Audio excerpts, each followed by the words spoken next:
Good morning students. चलिए morning. शुरू करते हैं। 2 दिन का गैप हो गया है, ठीक है। तो हम पढ़ रहे थे फ्रांसीसी क्रांति, है ना। फ्रांसीसी क्रांति में आपने पढ़ा था कि फ्रांसीसी क्रांति कब शुरू हुई और कैसे शुरू हुई। मैंने आपको बताया कि ऑगस्ट कॉम्ट का जब जन्म हुआ उस समय फ्रांस की क्रांति उसके पहले हो चुकी थी। तो ऑगस्ट कॉम्ट का जब जन्म हुआ तब फ्रांस की क्रांति से जो भी विनाशकारी परिणाम समाज पर पड़े थे उससे समाज अव्यवस्थित हो गया था और उसी अव्यवस्था से ऑगस्ट कॉम्ट परेशान थे, बेचैन रहते थे और बेचैन रहने के कारण उन्होंने सोचा कि मैं किस तरह से इस समाज को व्यवस्थित कर सकता हूँ। तो बस वहीं से शुरुआत हुई समाज की व्याख्या करने की, समाज का विश्लेषण करने की और समाज को व्यवस्थित रूप से पुनः स्थापित करने की। तो उस पुनः स्थापित करने के उनके प्रयास ने ही समाजशास्त्र को जन्म दिया या समाजशास्त्र विषय की स्थापना की जा सकी। तो ऑगस्ट कॉम्ट ने जब समाजशास्त्र की स्थापना की तो उस समय का जो समय था वो विनाशकारी परिणाम समाज के ऊपर गिरे हुए थे और वैसे ही प्रभाव विचारधाराओं पर भी थे।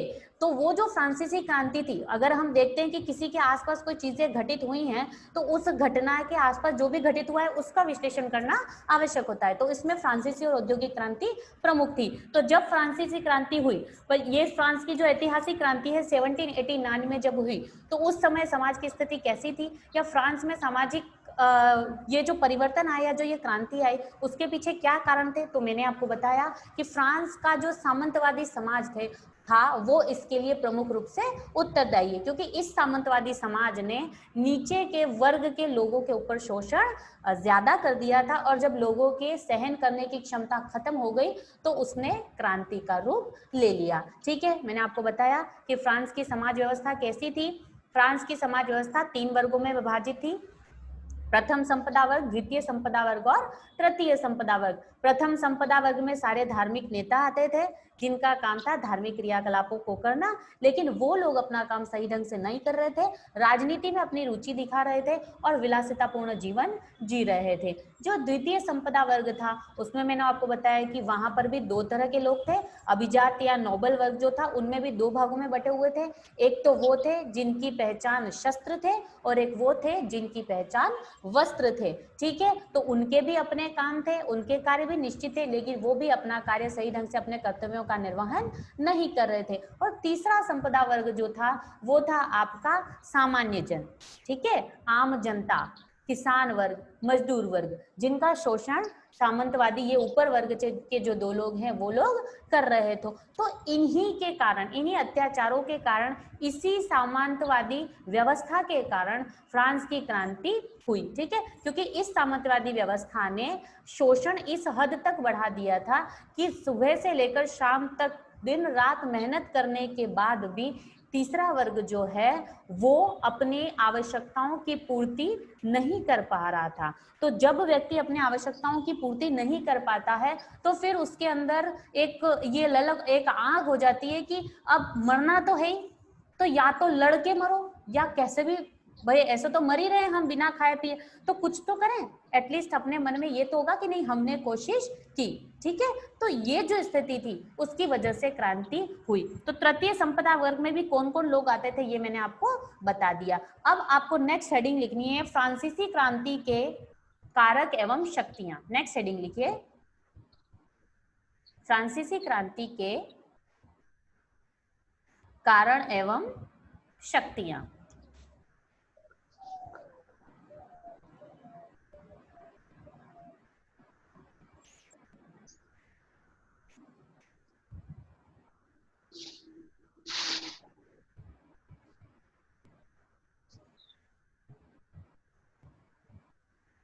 आपकी स्क्रीन पर कुछ जो मैं आपको पॉइंट्स लिखवाऊंगी वो कारक व शक्तियां आपके सामने आएंगी जिसको आपको लिखना है। ठीक है, फ्रांसीसी क्रांति के कारक एवं शक्तियों में सबसे पहला पॉइंट आपका आता है सामाजिक कारक व शक्तियां। फर्स्ट हेडिंग आती है आपकी सामाजिक कारक व शक्तियां।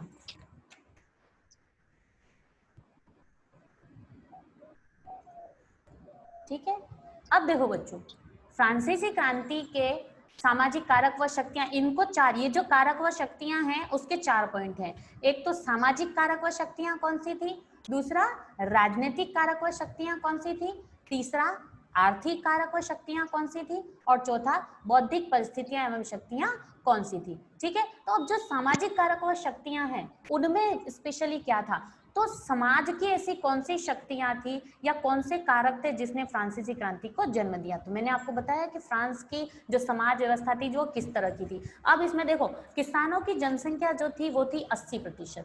ठीक है, और इन किसानों, इस 80% जनसंख्या मतलब आधी से ऊपर की जो जनसंख्या थी वो तो किसानों की थी, और इन किसानों और मजदूरों का घोर शोषण हो रहा था।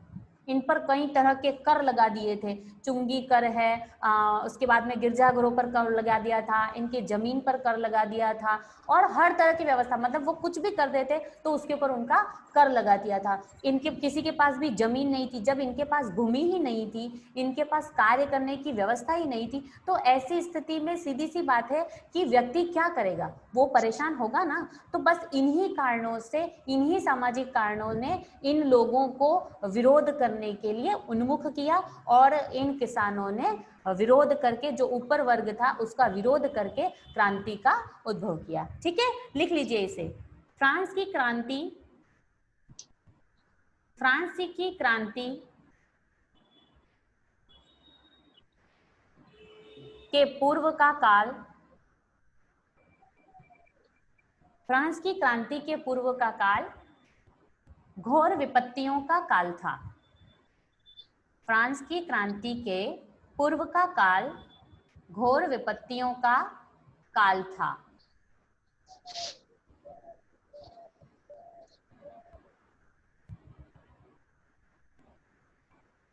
सामाजिक संरचना की कुल आबादी का, सामाजिक संरचना की कुल आबादी का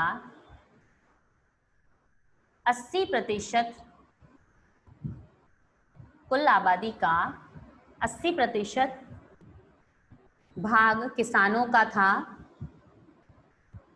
80% भाग किसानों का था, जिनका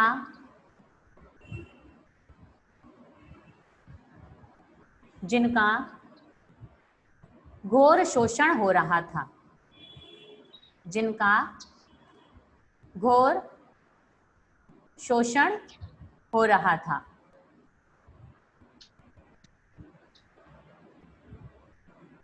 जिनका घोर शोषण हो रहा था। इन किसानों पर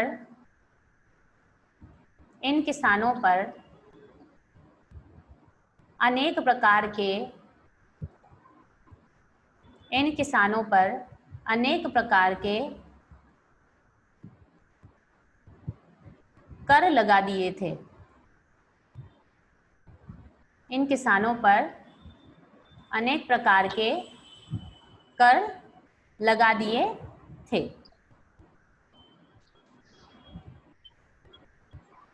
साथ ही प्रथम दो संपदा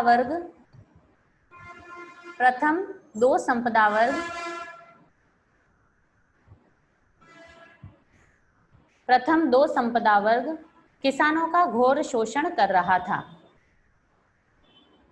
प्रथम संपदा वर्ग किसानों का घोर शोषण कर रहा था।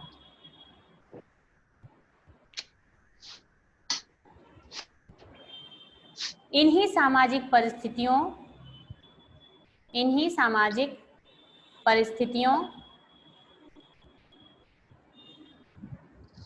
और विपदाओं ने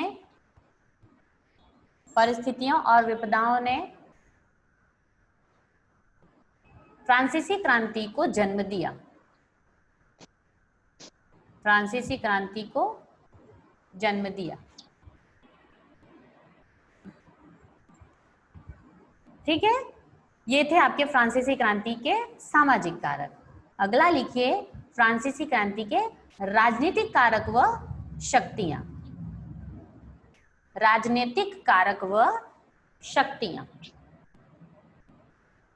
ठीक है, अब देखिए राजनीतिक कारक कौन से थे, तो मैंने अभी आपको बताया कि फ्रांसीसी समाज जो है उसकी व्यवस्था कैसी थी, प्लस वहां पर लोकतंत्र की जगह राजतंत्र चलता था। ठीक है, राजतंत्र यानी राजा की इच्छा सर्वोपरि, राजा ही ईश्वर है, राजा ने जिसे कह दिया उसे गिरफ्तार कर लिया जाएगा, उसका कोई भी विरोध नहीं कर सकता।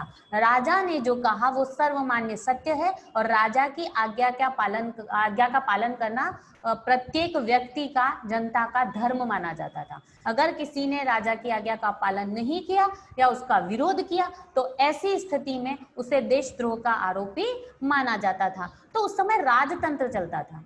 जब राजा को ईश्वर मान लिया गया, ये मान लिया गया कि राजा जो कर रहा चाहे वो सही है या गलत है, तो वही माना जाएगा। तो ये एक तरीके से तानाशाही थी। तो जब तानाशाही होती है तो सीधी सी बात है कि क्रांति होना स्वाभाविक है। ठीक है, तो राजनीतिक कारक में लिखिए फ्रांस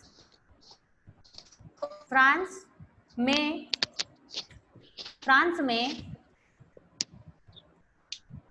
राजतंत्र की व्यवस्था थी। फ्रांस में राजतंत्र की व्यवस्था थी।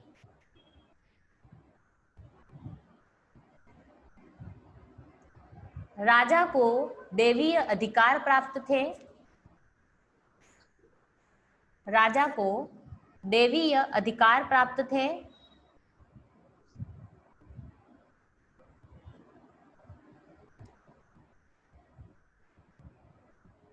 सरकार की आय राजा की आय होती थी।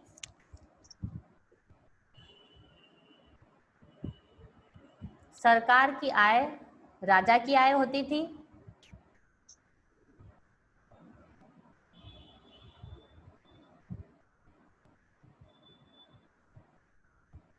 और राजा को ईश्वर का रूप माना जाता था। राजा को ईश्वर का रूप माना जाता था।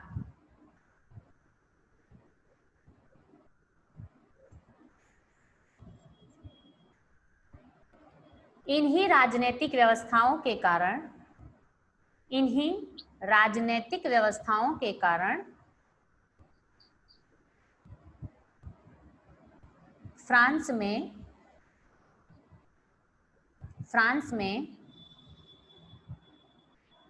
अराजकता, नियमहीनता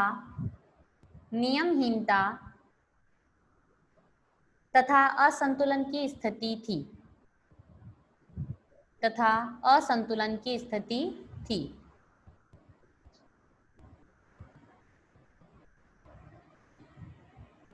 और इन्हीं राजनीतिक परिस्थितियों ने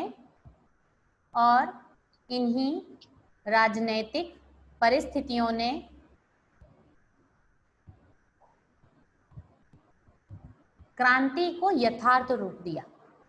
इन्हीं राजनीतिक परिस्थितियों ने क्रांति को यथार्थ रूप दिया। ठीक है, अगला लिखिए आर्थिक कारक व शक्तियां। आर्थिक कारक व शक्तियां।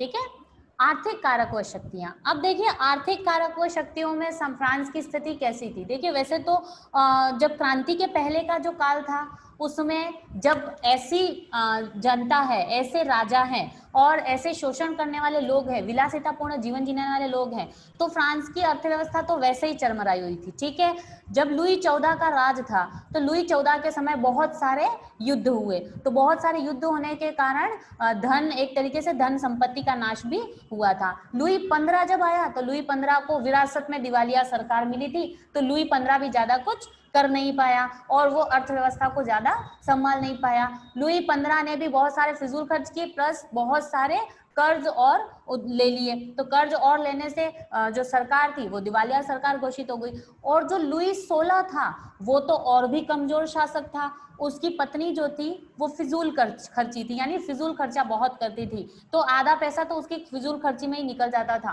प्लस उनकी पत्नी के पास एक बार जो गांव जो वहां की जो जनता थी, वो फ्रांस की जब जनता महलों की तरफ गई उनके पास में खाना लेने के लिए कि हमारे पास खाना नहीं है, हमको खाना दो, रोटी नहीं है, तो उस रानी ने एक बात कही थी जो आज भी प्रचलित है। रानी ने कहा था कि अगर आपके पास रोटी नहीं है तो आप केक खा लो।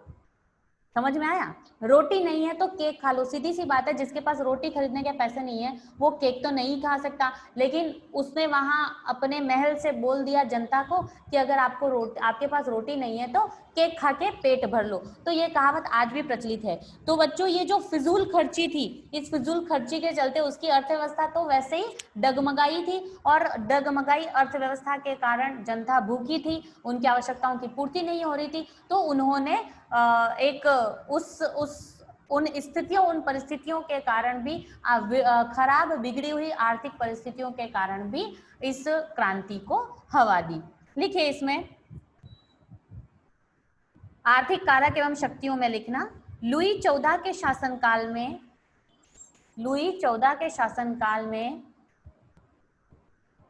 अनेक युद्ध हुए जिसमें काफी जान माल की हानि हुई।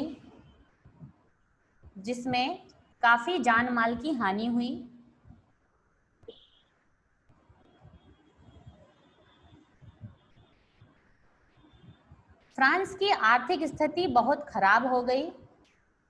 फ्रांस की आर्थिक स्थिति बहुत खराब हो गई।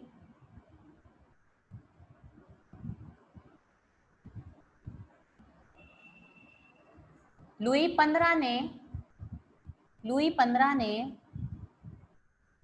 आर्थिक स्थिति को सुधारने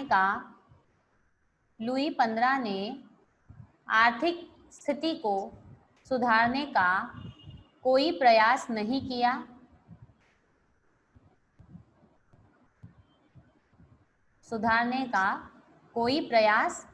किया। और लुई 16 और भी कमजोर शासक था।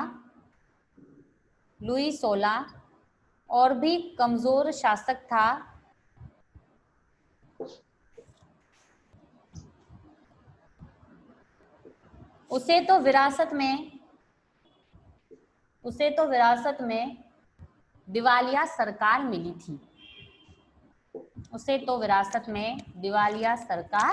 मिली थी।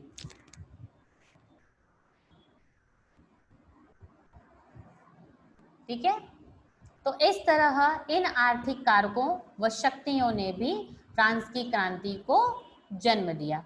अगली आपकी आती है बौद्धिक परिस्थितियां एवं शक्तियां। तो नेक्स्ट 4th हेडिंग डालिए, बौद्धिक परिस्थितियां एवं शक्तियां। इंटेलेक्चुअल कंडीशंस उस समय की कैसी थी?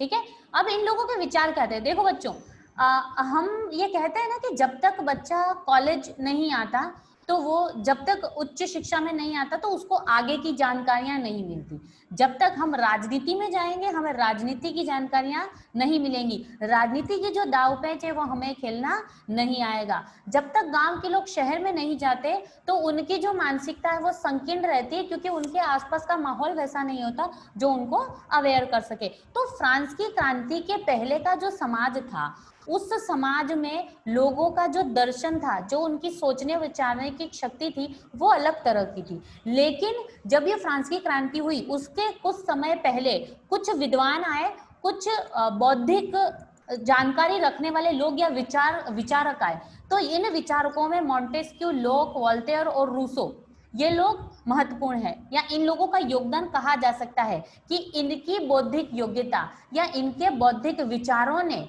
फ्रांस की जनता को उत्सुक किया कि भाई आपको ऐसा करना चाहिए, या आपको अपनी संपत्ति, अपनी स्वतंत्रता, अपनी समानता, अपने अधिकारों के लिए आपको लड़ना चाहिए। एक राजा का कर्तव्य होता है अपने जनता की सेवा करना। अगर आपका राजा आपकी सेवा नहीं कर पा रहा है या आपकी समस्याओं का हल नहीं निकाल पा रहा है, आपको आपके जीवन की मूलभूत आवश्यकताएं नहीं दे पा रहा है, तो आपको इसका विरोध करना चाहिए। मॉन्टेस्क्यू ने कहा कि न्यायिक सत्ता आनी चाहिए, ठीक है, एक ऐसा स्थान होना चाहिए जहां पर सही और गलत के विचार रखे जा सके। तो ये सारी बातें इन विद्वानों ने कही, जनता को कही, जनता के दिमाग में ये बातें डाली, उनके सामने ऐसी बातें कही, तो जिससे क्या हुआ, जो फ्रांस की जनता थी उनका भी दिमाग खुल गया। हम कहते हैं ना, कई बार लोगों को पता ही नहीं होता है, आधे से ज्यादा अपराध या आधे से ज्यादा अपराधों को सजा इसलिए नहीं मिल पाती क्योंकि शिकायत करने वाली जो जनता है उसको पता ही नहीं होता कि नॉर्म्स क्या हैं, ठीक है। जो लोग ये हफ्ता वसूली वगैरह करते हैं, कई जगह आपने देखा होगा हफ्ता वगैरह वसूला जाता है, तो अगर रियली कानून वगैरह दिखाया जाए उनको, जनता को अगर पता हो कि ऐसा किसी तरह का कोई प्रावधान नहीं है, तो क्या उसका विरोध नहीं करेंगे। लेकिन लोग डरते हैं, पहली चीज तो उनको जानकारी होती ही नहीं है कि ऐसा होता है कि नहीं होता है, और दूसरी चीज अगर जानकारी होती भी है तो वो उस गुंडाराज से डरते हैं, इसलिए वो हफ्ता वसूली चलती रहती है और लोग उसमें बंधते रहते हैं और उसमें डरते रहकर जो उनके सामने आ रहा है उसको चलाते रहते हैं। तो यही चीज यहाँ हो रही थी कि फ्रांस की जनता पर शोषण हो रहा था और वो अपना शोषण करवा रहे थे, जो कर लेने आता उसको कर दे देते, किसी ने ये मांगा तो दे दिया, ये मांगा तो ये दिया, अपनी संपत्ति, अपने अधिकार, किसी की परवाह वो नहीं करते थे, बस शांति से जीना चाहते थे।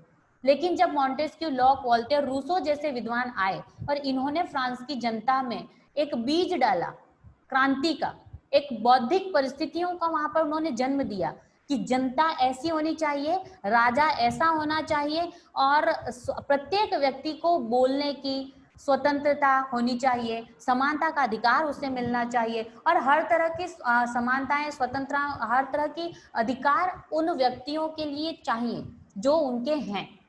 तो और अगर उनको नहीं मिल रहे हैं तो उनको इसके लिए लड़ना चाहिए। तो जो ये बौद्धिक विचार थे उससे फ्रांस की जनता जागरूक हुई और उन्होंने फ्रांसीसी क्रांति को जन्म दिया।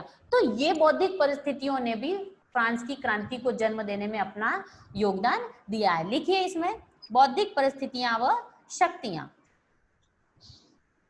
फ्रांस की क्रांति के लिए, फ्रांस की क्रांति के लिए वहां के बुद्धिजीवियों, वहां के बुद्धिजीवियों एवं जनता पर, वहां के बुद्धिजीवियों एवं जनता पर मॉन्टेस्क्यू,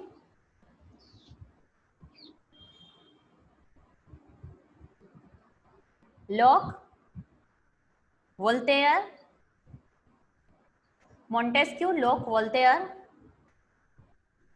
और रूसो के विचारों का, और रूसो के विचारों का प्रभाव पड़ा, रूसो के विचारों का प्रभाव पड़ा।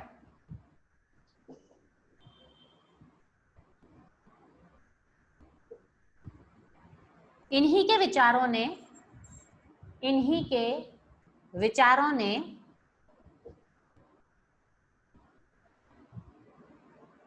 फ्रांसीसियों को जागरूक किया, फ्रांसीसियों को जागरूक किया।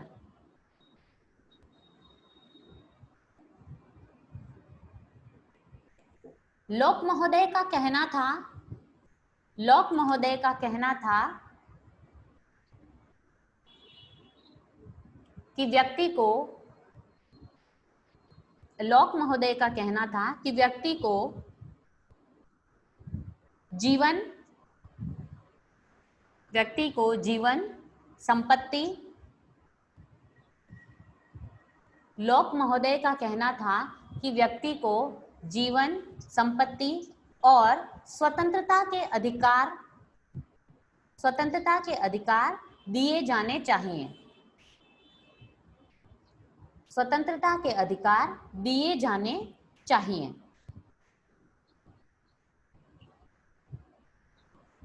और जो शासक जनता को यह अधिकार नहीं देता, जो शासक जनता को यह अधिकार नहीं देता, उसे हटा देना चाहिए। जो शासक जनता को यह अधिकार नहीं देता, उसे हटा देना चाहिए।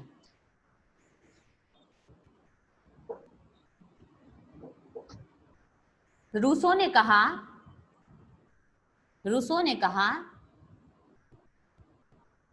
कि जनता को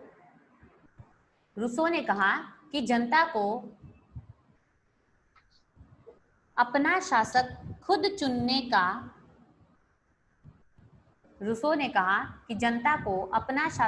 चुनने का अधिकार होना चाहिए।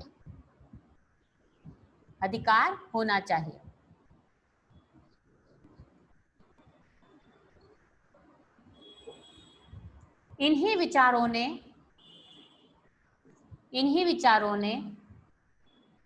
फ्रांस की जनता को प्रभावित किया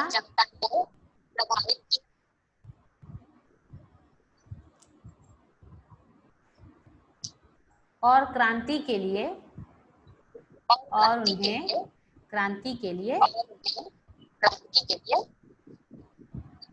प्रयासरत किया।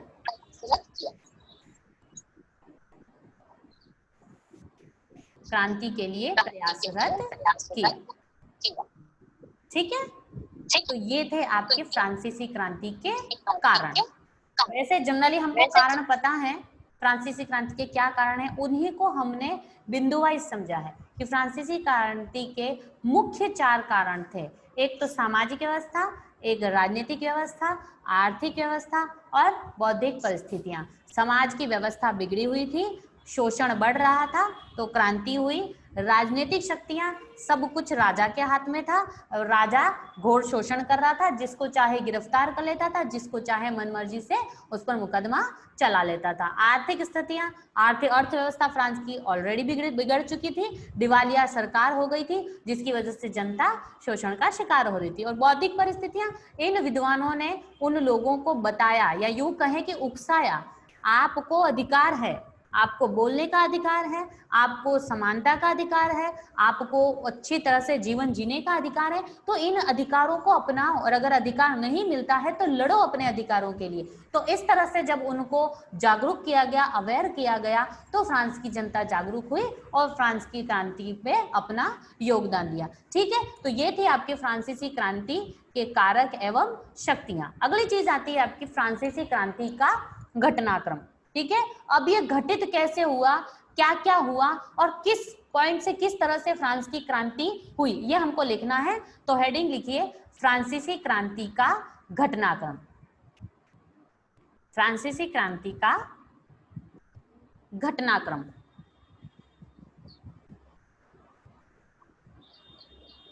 ठीक है, देखिए सबसे पहले तो आपका ये था कि 1614 के बाद फ्रांस की संसद में बैठकें हो ही नहीं रही थी। ठीक है, 1614 के बाद जब फ्रांस की संसद में बैठकें ही नहीं, जब अगर हम मीटिंग से नहीं बुलाते हैं तो किसी भी योजना का पालन कैसे होगा? अगर हम मीटिंग नहीं बुलाते हैं तो किसी भी समस्या का हल सरकार कैसे निकल आएगी? आज जैसे कोरोना ने देश के ऊपर जो भी कर रखा है, या पूरा का पूरा विश्व जो है इस बीमारी से ग्रसित है, तो क्या सब अपने अपने देशों में एक मंत्रिमंडल गठन करके या एक योजना बना के या प्लानिंग करके इससे निपटने के रास्ते निकाल रहे हैं कि चलो एक दिन लॉकडाउन रखा जाए, 10 दिन लॉकडाउन रखा जाए, या संडे लॉकडाउन रखा जाए। तो ये जो तरीके निकाल रहे हैं, ये तरीके कैसे निकल रहे हैं? जब बैठकर किसी समस्या के बारे में सोचा जाएगा, जब कुछ लोगों की राय ली जाएगी, विचार लिए जाएंगे, तब तो समस्या से निकला जाएगा। लेकिन अगर होगा ही नहीं ऐसा कुछ, सरकार अगर ऐसा कुछ करेगी नहीं, अपने अपने हाल में ही मस्त रहेगी, तो क्या वहां की जनता खुश रह पाएगी? नहीं। तो सबसे पहली चीज तो ये हुई थी, जब प्रारंभ हुआ था तो उसकी प्रारंभिक कड़ी क्या थी? तो उसका घटनाक्रम कुछ ऐसे घटित हुआ था कि सबसे पहले 1614 के बाद फ्रांस की संसद में बैठकों का होना खत्म हो गया था। ठीक है, तो लिखिए, सबसे पहला पॉइंट लिखिए, 1614 के बाद घटनाक्रम में पहला पॉइंट लिखना, 1614 के बाद फ्रांस की संसद में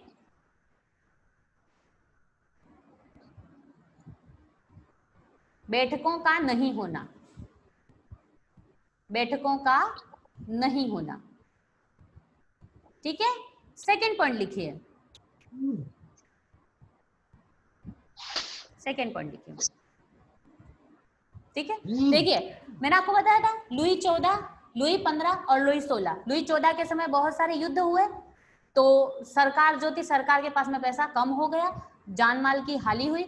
लुई 15 ने और कर्ज लिया, आर्थिक स्थिति को नहीं सुधारा। तो लुई 16 जो था, लुई 16 तो ऑलरेडी कमजोर शासक था, उसको दिवालिया सरकार विरासत में मिली थी। तो लुई 16 ने क्या किया, जनता के ऊपर 1778 में बहुत सारे कर लगा दिए, बहुत सारे लगान वसूलना शुरू कर दिया। तो जनता पहले ही तो कुछ कमा नहीं रही है, फिर उसके ऊपर आप टैक्स लगा दोगे कि तुम तीर्थ यात्रा कर रहे हो तो टैक्स दो, तुम मंदिर में जा रहे हो तो टैक्स दो, तुम अगर या सार्वजनिक स्थलों पर पानी भर रहे हो तो टैक्स दो, अगर आप इन चीजों का प्रयोग कर रहे हो तो टैक्स दो। अगर आप हर चीज में टैक्स लगाओगे तो जनता के ऊपर इसका दबाव पड़ेगा ना, पड़ेगा। तो दूसरी चीज हुई थी 1778 में, लिखिए सेकेंड पॉइंट, 1778 में 1778 में जो जनता पर बहुत सारे कर लगाए गए, 1778 में जनता पर बहुत सारे कर लगाए गए।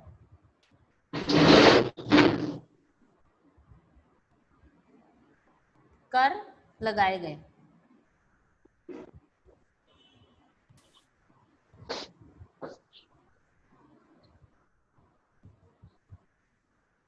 देखिए जब कर लगाया गया तो एस्टेट के बैठकों की मांग की गई, मतलब जो संसद की बैठकें हैं उसकी मांग की गई, क्योंकि प्रथम संपदा वर्ग, द्वितीय संपदा वर्ग ये तो शोषण करने वाले थे, लेकिन जो तृतीय संपदा वर्ग था इसमें किसान, मजदूर, छोटे छोटे व्यापारी, छोटे छोटे संघ के लोग, ये सब आते थे।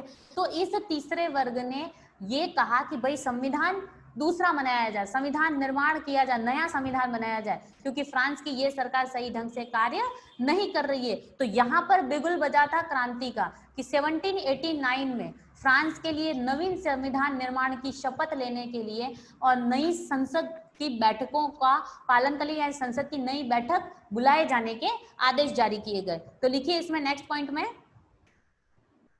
में लिखिए 1789 को फ्रांस के लिए नवीन संविधान निर्माण की मांग उठी।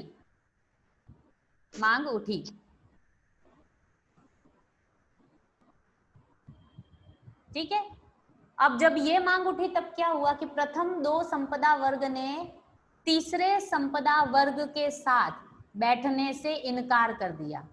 अब जिस संसद के अंदर लोग होते हैं तो केवल एक ही वर्ग से तो नहीं होंगे, तीनों ही वर्गों से होंगे। तो जो प्रथम दो संपदा वर्ग के लोग थे तो उन्होंने इन दो लोगों के साथ बैठने से मना कर दिया कि हम इन दो वर्गों के साथ में नहीं बैठेंगे। जब ऐसा हुआ तो राष्ट्रीय असेंबली का निर्माण किया गया।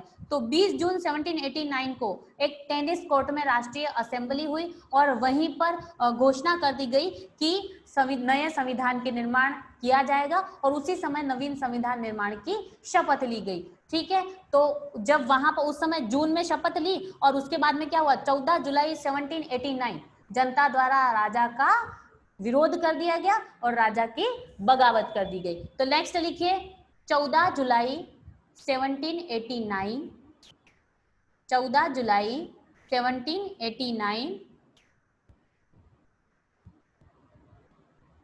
को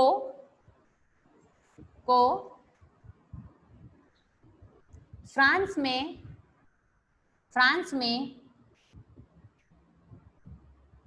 एक पुरानी जेल से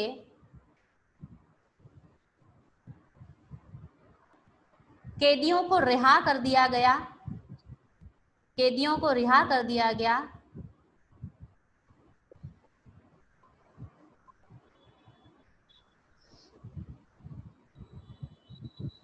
और इस भीड़ ने राजा के विरुद्ध बगावत कर दी। इस भीड़ ने राजा के विरुद्ध बगावत कर दी।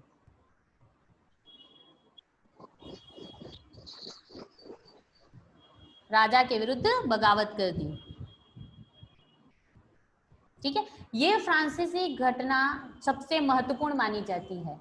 देखो, जब हम कहते हैं ना कि कुछ करना है तो उसके लिए कहीं ना कहीं कुछ ऐसी चीज करनी होती है जिससे कि वो हो जाए। जैसे इनकाउंटर्स करते हैं ना, पुलिस लोग करते हैं, इनकाउंटर करते हैं, क्या करते हैं, जैसे कोई मुजरिम है, बार बार पकड़ते हैं, बार बार भाग जाता है, फिर पकड़ते हैं, फिर भाग जाता है, छूट जाता है क्योंकि उसके खिलाफ कोई गवाह सबूत नहीं मिलते हैं, तो पुलिस क्या करती है, एनकाउंटर कर देती है और फिर बता देती है कि हाँ इनकाउंटर में ये मारा गया, या पुलिस मुठभेड़ हुई, उसमें गोलीबारी हुई और ये मारा गया। मतलब कोई ना कोई तरीका तो अपनाना चाहिए। तो जब फ्रांस की जनता ने भी ये क्या किया, कुछ नेताओं ने मिलकर एक जेल में कुछ कैदियों को रिहा कर दिया और वो कैदियों की जो भीड़ निकली, उस भीड़ में कुछ जनता भी इकट्ठी हो गई और वो एक तरीके से एक आंदोलन या एक बगावत का रूप ले लिया और उन्होंने राजा की बगावत और राजा का विरोध करना शुरू कर दिया। तो ये जो घटनाक्रम है वो फ्रांसीसी क्रांति का सबसे बड़ा घटनाक्रम कहा जाता है और इसीलिए इसी दिन को फ्रांस में स्वतंत्रता दिवस के रूप में मनाया जाता है। 14 जुलाई 1789 को फ्रांस में स्वतंत्रता दिवस के रूप में मनाया जाता है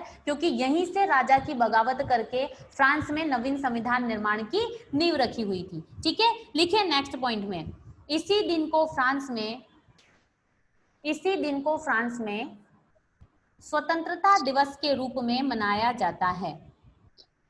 इसी दिन को फ्रांस में स्वतंत्रता दिवस के रूप में मनाया जाता है।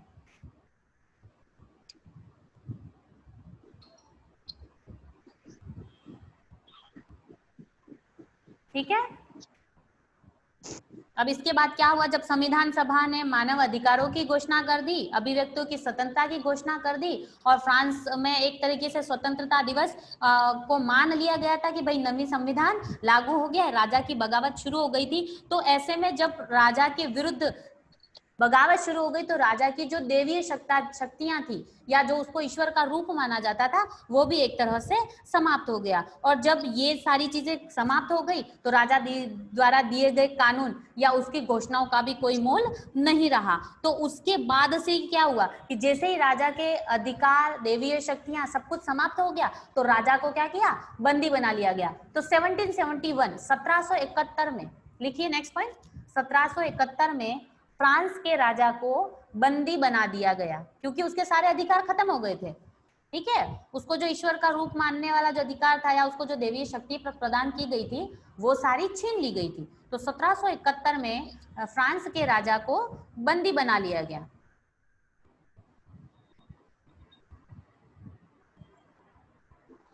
बंदी बनाने के बाद में 21 जनवरी 1793 को जो राजा था, उस समय राजा कौन सा था, फिर कौन सा राजा था, आवाज नहीं आ रही किसी की भी, राजा कौन सा था उस समय, लुई 14, 15 या 16?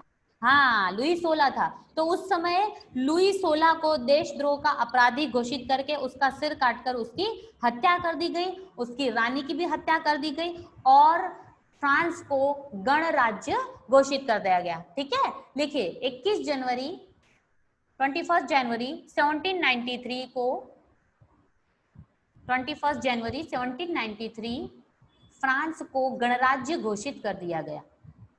फ्रांस को गणराज्य घोषित कर दिया गया।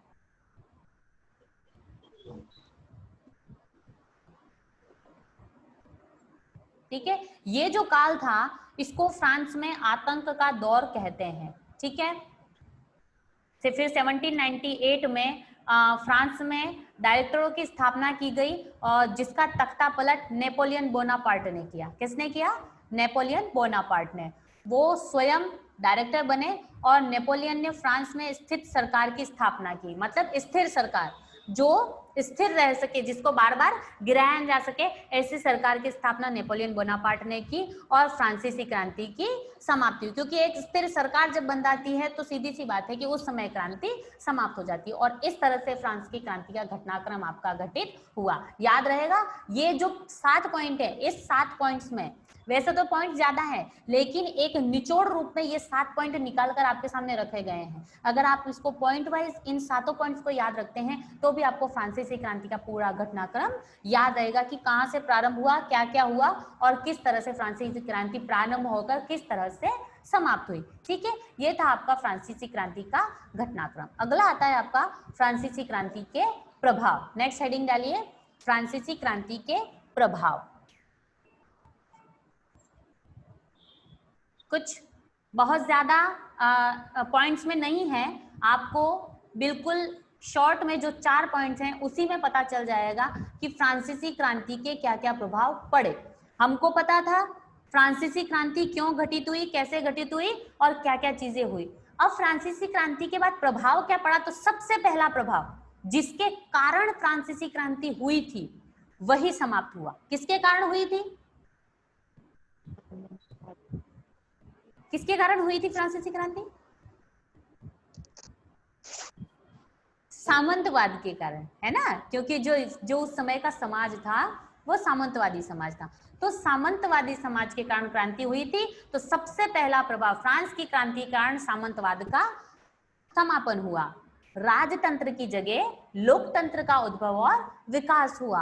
अनेक प्रकार के मुद्दे थे जिन पर बात हुई। संपत्ति का रूपांतरण हुआ, सामाजिक अर्थव्यवस्था का सुधार हुआ और समाज व्यवस्था को सुधारने के लिए समाज शास्त्र की स्थापना की गई। तो सबसे बड़ा प्रभाव जो था, जो हमें याद रखने के लिए है कि समाज शास्त्र की स्थापना क्यों हुई, फ्रांसीसी क्रांति के कारण। क्योंकि फ्रांसीसी क्रांति के कारण जो विनाशकारी परिणाम थे उसके कारण समाज की व्यवस्था बिगड़ चुकी थी। तो समाज की उस बिगड़ी हुई व्यवस्था को सुचारू रूप से चलाने के लिए समाज का विश्लेषण और व्याख्या की गई और फिर समाज शास्त्र के विषय की स्थापना की गई। क्लियर, आ गया समझ में? तो ये चारों पॉइंट लिख लीजिए आप फ्रांसीसी क्रांति के प्रभाव में। फ्रांसीसी क्रांति के प्रभाव में हेडिंग डाल देना फ्रांसीसी क्रांति का प्रभाव, और ये चारों पॉइंट आप इसके अंदर लिख सकते हैं। सबसे प्रमुख प्रभाव सामंतवाद की समाप्ति। सबसे प्रमुख प्रभाव सामंतवाद की समाप्ति।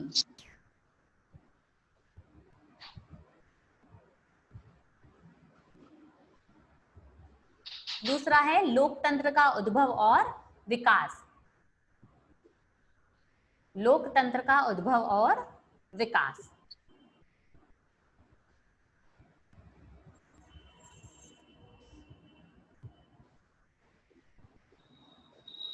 नेक्स्ट लिखना, अनेक मुद्दे उभरे जैसे, अनेक मुद्दे उभरे जैसे संपत्ति का रूपांतरण, संपत्ति का रूपांतरण,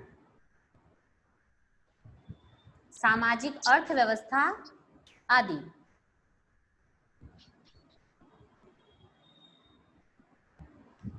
सामाजिक अर्थव्यवस्था आदि। और लास्ट में लिखिए समाज व्यवस्था को सुधारने के लिए, समाज व्यवस्था को सुधारने के लिए समाज शास्त्र विषय की स्थापना। समाज व्यवस्था को सुधारने के लिए समाज शास्त्र की स्थापना। ठीक है, ये थे आपके फ्रांसीसी क्रांति के प्रभाव। ठीक है, तो ये थी आपकी फ्रांसीसी क्रांति। नेक्स्ट हमको पढ़ना है औद्योगिक क्रांति। तो अगली जो क्लास हम लेंगे उसमें हम पढ़ेंगे औद्योगिक क्रांति। ठीक है, यहाँ तक आपको सबको समझ में आ गया? फ्रांसीसी क्रांति में बीच में अपने स्वाधीनता दिवस आ गया था, स्वतंत्रता दिवस आ गया था, उसकी वजह से हम आगे कंटिन्यू नहीं कर पाए थे, लेकिन मैंने कोशिश की है आपको कंटिन्यू सारी चीजें बताने की कि फ्रांसीसी क्रांति कहाँ से प्रारंभ हुई, कैसे चली उनके कारण क्या थे, समाज व्यवस्था कैसी थी, उसका घटनाक्रम क्या रहा, फ्रांसीसी क्रांति के कारक और शक्तियां क्या थी, और फ्रांसीसी क्रांति का प्रभाव क्या पड़ा। तो सबसे मेन प्रभाव था हमारे समाजशास्त्र विषय की जो स्थापना हुई वो फ्रांसीसी क्रांति के कारण हुई। ठीक है, तो ये थी आपकी फ्रांसीसी क्रांति। ठीक है, यहाँ तक आपकी आज की क्लास खत्म होती है। नेक्स्ट क्लास सेम टाइम पर होएगी।